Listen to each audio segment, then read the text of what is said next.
Bonjour à tous, c'est Gaël de Frandroid. Aujourd'hui, on se retrouve pour notre sélection mensuelle de jeux mobiles. Et pour le mois de mai, on a sélectionné Hungry Shark Worlds, Vector 2, Bejeweled Stars et Brother Tales of Two Sons. C'est parti! On commence avec Hungry Shark Worlds, c'est une série qui est quand même assez âgée sur smartphone, qui existe depuis quelques années. L'Opus World que l'on a ici entre les mains a été développée par Ubisoft qui a racheté le développeur il y a peu de temps.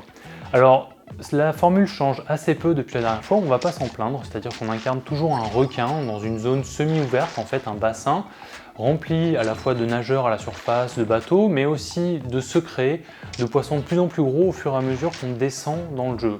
Ça se contrôle avec un stick virtuel, il est possible d'avoir un petit boost avec son requin, ça se contrôle d'ailleurs très bien, c'est très agréable et comme on peut le voir, les graphismes sont vraiment très beaux. Le World, la particularité de ce Hungry Shark World, c'est évidemment son contenu et pour le coup il est assez grand puisqu'il y a facilement une grosse douzaine de requins qui ont différentes tailles, que l'on débloque évidemment en débloquant de la monnaie virtuelle ou en passant par la boutique d'achat in-app. Il faut savoir aussi qu'il y a plusieurs niveaux, il y en a au moins 3 ou 4 qui sont vraiment très grands, qui contiennent beaucoup de secrets, et qu'à côté de ça on peut personnaliser ces requins, soit en leur ajoutant un petit acolyte qui va améliorer leurs statistiques, ou en ajoutant des bonus cosmétiques qui sont purement esthétiques et qui ne servent pas à grand chose mais qui rajoutent au cachet du jeu. Bref, un jeu efficace qui est très bien par exemple pour amuser des gamins pendant une voiture qui va vers les vacances. On passe ensuite à Vector 2, qui est aussi une suite d'un jeu qui a presque 3 ans maintenant et qui était assez impressionnant à l'époque pour ses animations et ses graphismes. Vector 2 surfe à peu près sur la même tendance, c'est-à-dire que c'est un jeu, c'est un runner toujours, qui est très beau, qui est très bien animé et qui demande d'aller d'un point A à un point B en évitant plusieurs obstacles, ici situés par des plateformes, des lasers ou des mines. Alors, c'est très simple, ça joue comme on peut le voir sur la vidéo avec un doigt ou deux, c'est vraiment pas compliqué. La petite particularité de Vector 2 ici, c'est qu'il y a toute une série de personnalisations entre deux niveaux qui permettent d'ajouter de l'armure, des capacités supplémentaires ou des bonus aux héros. Alors très concrètement, et c'est le point faible de ce jeu, c'est que l'interface n'est pas très compréhensible. On a plein de menus à droite ou à gauche, des améliorants qu'on achète avec une monnaie, on ne sait pas trop comment elle fonctionne.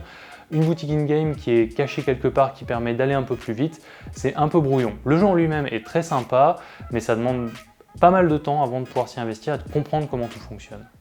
Bejeweled Stars ensuite, qui est une série que les vieux joueurs connaissent bien puisque c'est l'ancêtre de Candy Crush, une série qui existe depuis presque 15 ans maintenant.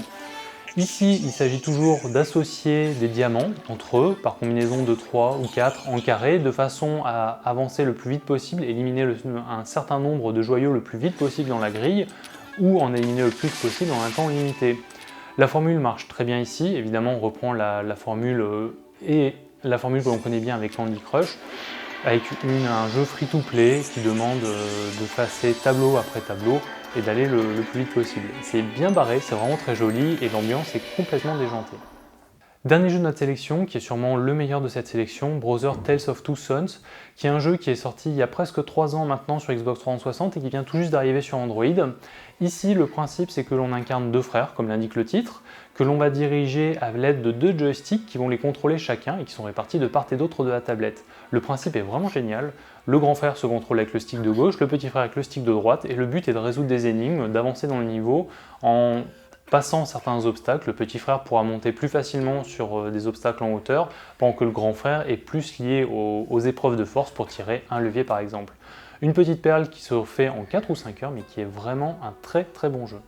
Ce qu'il faut retenir, c'est que si on a envie de se défouler, c'est du côté de Hungry Shark World qu'il faut se diriger en bouffant des tonnes de touristes.